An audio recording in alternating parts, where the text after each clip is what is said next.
Welcome back to Cardano Trading, everyone. Just a quick update on the video from yesterday.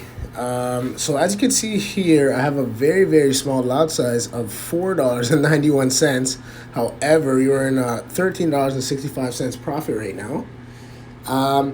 So if we look at the 1 hour chart, the 4 hour chart, and the daily, it looks like it's going to be another bit of a green day. Yesterday we had a big dip, but not to worry, it's just a consolidation period just like the others.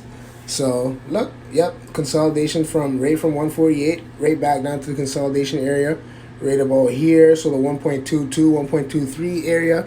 Even if I zoom out on the chart, you can still see the consolidation area moving on to over here as well.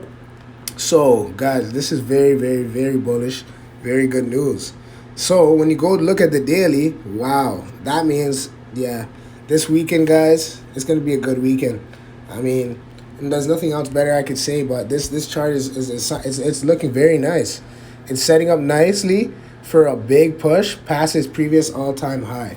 So guys, once again, if you want to learn more about learning cryptocurrency, learning more how to trade, just subscribe to our YouTube channel, and once more, just give us a follow on Instagram, or, sign up for our course. It might benefit you. You never know. But once again, guys, thank you very much for watching, and have yourselves a great day.